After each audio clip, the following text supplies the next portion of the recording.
Hey everyone, welcome back to the channel. I'm Stuart, Victor Echo 9, Charlie Foxtrot, and in this video, I am going to touch on a very, very sensitive topic. What is that topic? Well, just wait till after the intro and we'll dive right in. Here goes.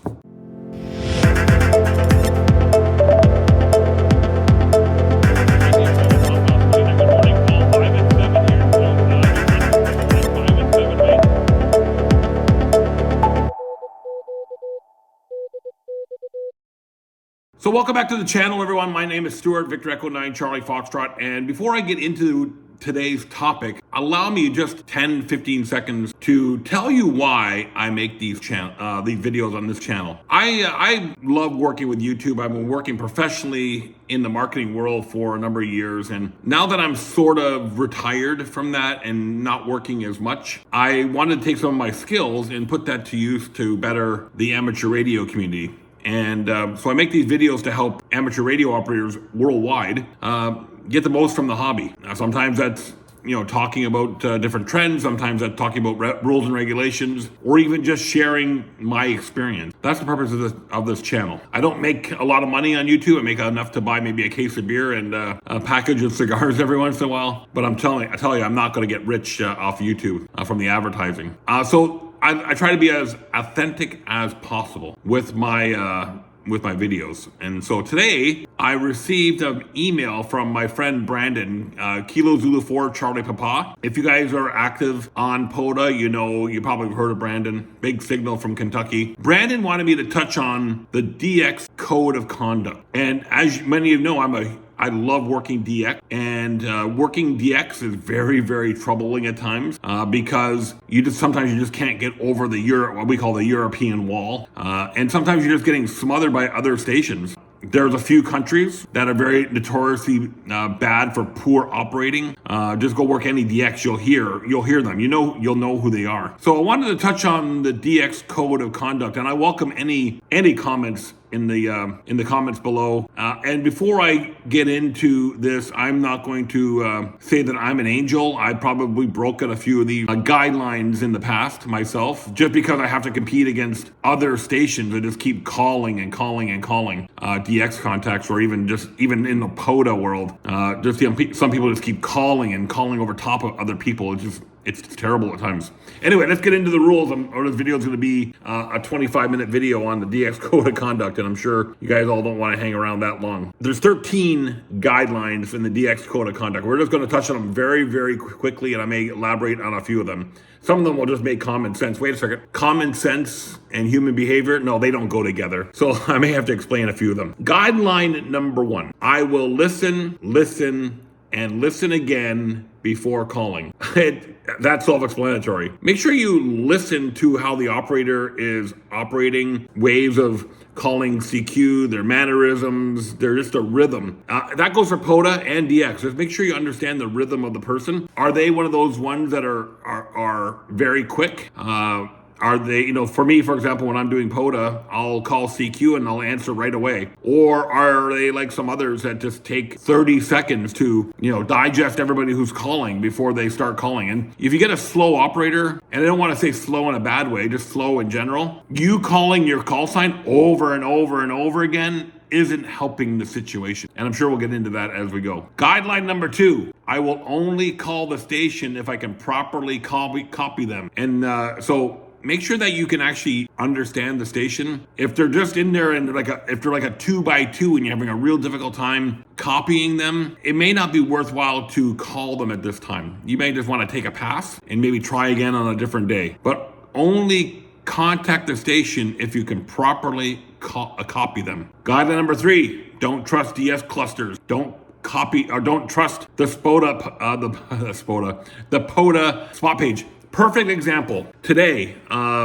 I looked on the POTA spotting page and I saw Anguilla, Park Alpha India 0004. And the call sign that was registered to was Yankee Papa 2 Echo Tango X-ray. So I punched it into QRZ because that didn't look right, and it came back as being in Romania, and it wasn't registered on QRZ. So I got on Facebook and I reached out to a friend of mine and asked him, is that call on 20 meters for Anguilla? Is that right? And he said, no, it's Victor Papa 2. So that made better sense. But here's where it gets a little tricky. the actual operator was still calling Yankee Papa 2. So he was actually calling the wrong call sign. It wasn't until another station got on and asked him to confirm their, even I asked him to confirm their call, and he still came back with Yankee Papa 2. But another station came on and went into a bit more detail, and he realized the error of his ways. But anyway, the point of this, don't trust the clusters to make sure they are the right call sign. Make sure you can get back to the guideline number 2. Get a good copy, understand what their call sign is, and then make your call. Number 4, often broken, this guideline. I will not interfere with the DX station or anyone calling them. I will not tune up on my frequency. I don't know how many times I'm working a very rare POTA location, World Wide Flora Fauna, or even a DX station, and I got a good copy on the guy. Me and a 5x5, 5x3. I got it good. I can read them really, really well. Maybe not all that strong. And then some Italy whiskey station or US station blast right over top of them because they're not listening. They're back to rule number 1, right? Guideline number 1, listen, listen, listen. But do not interfere with the DX station, tune up on their frequency, interfere with those people calling them. That's just bad operator ethics right there. Just terrible. Number 5. Oh, what can I say about number 5? Please wait for the other station to finish their QSO before you call them. I don't know how many times I'm out doing a rare park and I'm still having a QSO with a person, and Italy Whiskey 2, Alpha Kilo 7 blasts right over top of the other guy when I am still in the middle of a QSO. Wait for the QSO to finish before you start calling. Yes, I'll even admit sometimes I think the QSO's done and I will call. It's almost better to wait for the other station to say QRZ or CQ or whatever their way of inviting other station to contact them is. Do not, please do not. Especially when you're working me, I will not pick you up if you talk over top of somebody. Just as the way I roll. Number 6. Always send your full call sign.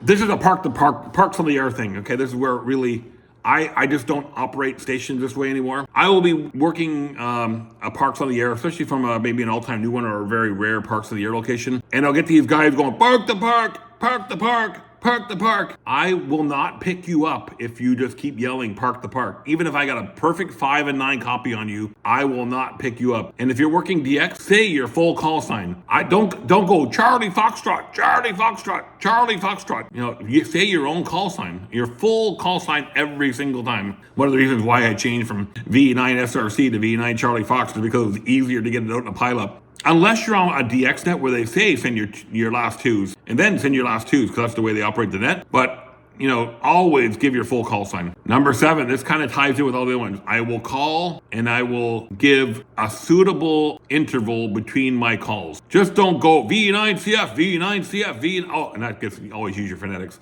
V9 Charlie Foxtrot, V9. Just wait a proper interval. And then if you have to call again.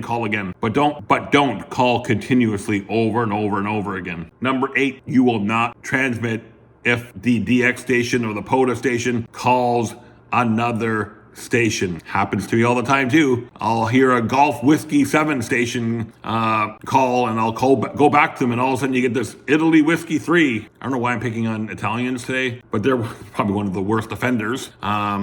To the DX quota. No, sorry to all you Italians, but some of your countrymen are the very, very poor operators and high offenders to the DX code of conduct. I hear it on POTA, I hear it on the DX net all the time. It happens to be an Italian station 99% of the time. Nothing against Italians. I love them all. I love everyone. I have lots of Italian friends, but that's just the way it is. Only go back to the DX station or the POTA station if they call you back. Simple enough. If not, wait for them to say QRZ. Guideline number 9 goes back to number 8. Same thing in number 8. Do not go back to a DX station if they're inquiring about a call sign that's not yours. Case in point. Let me kind of frame it out this way. Quebec Foxtrot again. Tango 72 Charlie Foxtrot. Nah, I didn't say Charlie Foxtrot. I said Quebec Foxtrot. Yes, sometimes I've been known to maybe bend this rule a little bit. Please, just be respectful of other operators on the air. Oh, number 10. Another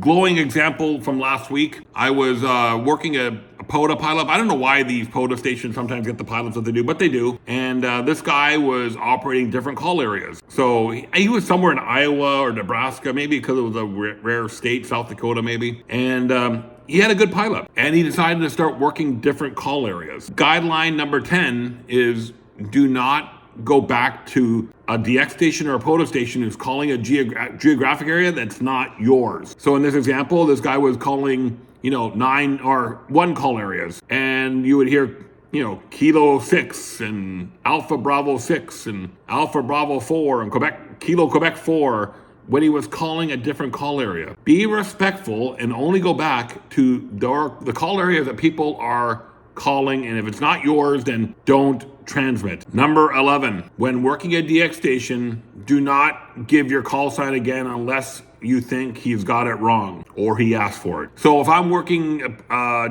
POTA station, I'm doing a POTA activation, and I hear your call sign perfectly clear, Kilo Zulu 4 Charlie Papa, pick on you, Brandon. You don't need to come back and say Kilo Zulu 4 Charlie Papa, nor this is one of my biggest pet peeves of POTA, when I'm calling CQ POTA and somebody comes on and says, Victor Echo 9 Charlie Foxtrot, this is Alpha Bravo 6 Charlie Whiskey. First off, I know my call sign. I already got yours because I heard it. All you need to do is come back and say, thanks, 5-7 into California or something like that. Do not give your call sign unless you think the operator has got it wrong or they ask for it again. Guideline number 12, be thankful. Just say thank you. Simple enough. I don't think I need to go into any more explanation on that one. Guideline number 13, I will respect all other amateurs and work to get their respect. Simple enough. I don't know.